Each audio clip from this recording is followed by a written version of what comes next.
In the 19th century, the United States was rapidly expanding, and as settlers pushed in every direction, land was cleared of trees, water, people, and anything else that would have gotten in the settlers' way. As new states and territories were created, settlers flocked to these lands, and Indiana was no different. In 1816, Indiana became the 19th state in the Union. However, unlike many other new states and territories, there were already a considerable number of settlers in Indiana. Still, much of northern Indiana remained unsettled due to the wetlands that took up a lot of the state, and the largest of these wetlands was the Grand Kankakee Marsh, a rich and luscious region that spanned an estimated 400,000 to 500,000 acres of land in northwest Indiana. One of the largest wetlands in North America, it was located in the Kankakee River watershed and was famed for its biodiversity, so much so that it was referred to as the Everglades of the North. However, due to the wetness of the region, it was terrible for agriculture. Government surveyor Jemiah Smith once described the region as rather uninviting to the capitalist and land speculator. But over the next 100 years, the power of frontiers, industry, and the desire for land would be demonstrated as the wetlands were cleared for farmland. The draining of the Grand Kankakee Marsh, which expanded the American frontier, allowed for the expansion of agriculture in the region. However, it negatively impacted biodiversity and has had long-lasting environmental impacts, showing the potentially destructive effect of frontiers on the environment. In the early 1800s, northern Indiana received few settlers because most people opted to go to more promising frontier lands. Because of this, northern Indiana was sparsely populated by remaining indigenous peoples and the few that settled there. The area was largely ignored by the government and wasn't even split into counties, which can be seen on this map from 1819. This remained true for years, but interest in these lands was growing, and as America grew, so did Indiana, and there was demand for more land to settle. In 1830, the Indian Removal Act was passed by President Andrew Jackson, removing most of the indigenous population from Indiana, which cleared land for white settlers. By the 1830s, northern Indiana had become a new frontier. The first large-scale effort to drain the marsh happened in 1834 when the Indiana Mammoth Internal Improvement Act was passed by Governor Noah Noble to support Indiana's growing population. The act added $10 million to spending and funded several internal improvements in Indiana, including development of land in the Kankakee Marsh. The plan was to pay for the $10 million of additional spending partially by selling these newly drained lands. However, this plan completely failed, and Indiana fell into financial panic in 1837, falling into over $13 million of debt by 1839. The problem is that between corrupt politicians and contractors, the money was squandered, and there was no actual work accomplished on their goal. So, for the time being, the plan to drain the marsh was abandoned on a large scale, and in the next 20 years, little progress was made. However, in the 1840s, the idea of granting the states the public swampland within their borders so they could be developed became popular. This idea was suggested in an 1845 report by James Shields, the Commissioner of the General Land Office. These ideas came to fruition in 1850 when the Swampland Act was passed. The act was aimed at Arkansas and other southeast states. However, other states like Michigan and Indiana were also granted their wetlands.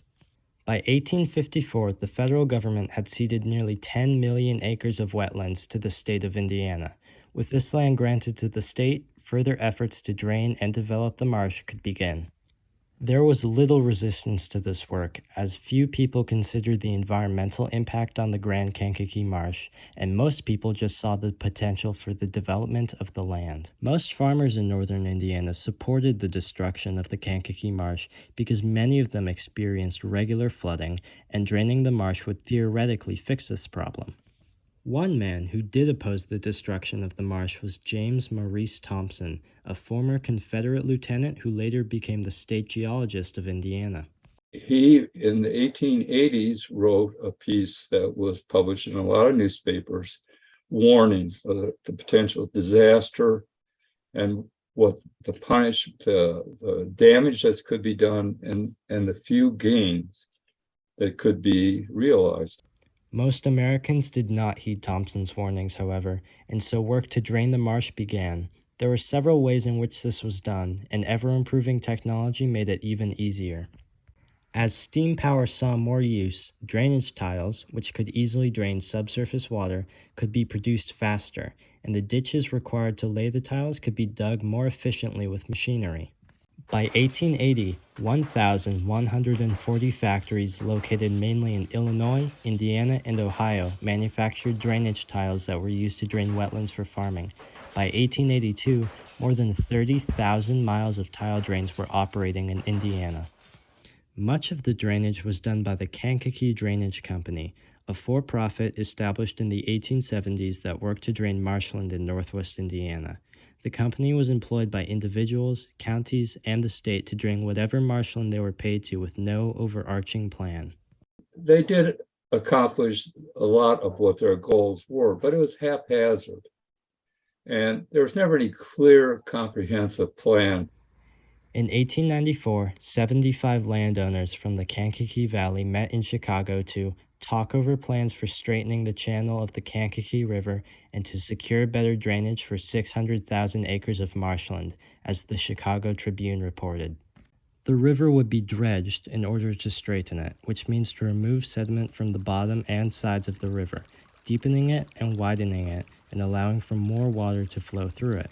This dredging helps speed up draining in specific areas of the marsh, but was yet to affect the entire marsh. This patchwork draining continued for nearly 50 years, but due to a lack of a singular plan for the drainage of the marsh, the results weren't what the company, the counties, or the state wanted to see. A U.S. Army Corps report from 1916 said the results attained have not been what might have been obtained from the labor and money expended, owing to a general lack of cooperation among the parties interested and to the failure to adopt a comprehensive plan of improvement embracing the whole valley. Despite this, it also said that the money expended was not a total waste, and roughly 1/3 of the marsh had been reclaimed. All of this was about to change, though, as in 1917 the Kankakee Drainage Company got approval from the state government to dredge the entire Indiana portion of the Kankakee River, as opposed to just sections of it. The dredges quickly cut through northern Indiana, turning the meandering 250-mile river into a 90-mile straight ditch. The dredging mostly went in a straight line, ignoring the curves of the Kankakee and creating many oxbows, which are meanders of rivers that have become separated from the flow of the water. With the deepening and the widening of the Kankakee, draining was made extremely efficient, and within just a year of dredging the river, the Grand Kankakee Marsh was gone. It's amazing that an area that large, with the technology, even though it was progressing, was able to accomplish what they did in that short a time period. Now with the marsh gone and the land dried up, farmers started settling in the newly drained land, but people started coming to the realization that the quality of the soil was not nearly as good as it had been. It was the flooding that had made the marsh so fertile, and ironically, by attempting to unlock this fertility for farming, they had destroyed it. There was some good quality farmland produced, and flooding was mostly eliminated, but the consequences of creating this land greatly outweighed the rewards. The removal of so much sediment caused sedimentary buildup and blockage in the Kankakee, particularly on the Illinois side of the river. It also caused blockage in the Iroquois River, a tributary of the Kankakee. This all disturbed the natural flow of the river and any streams or wetlands that relied on it, particularly in Illinois near the border. There has also been a massive impact on wildlife. Since the destruction of the marsh, 120 wetland plant species and 60 wetland animal species have been listed as threatened or endangered in Indiana, and the draining of the marsh is partially responsible for this because the Kankakee Marsh accounted for a large percentage of these species' habitats. This shows the devastating impact the draining of the marsh had on Indiana's wildlife. Conservation efforts have attempted to restore the Grand Kankakee Marsh and other wetlands in Indiana, but rural areas remain dominated by agriculture, and only 15% of Indiana's wetlands remain today. The American hunger for land destroyed not only the Grand Kankakee Marsh, but countless other habitats nationwide as well, showing how environmentally destructive expansion can be and the true power of the frontier.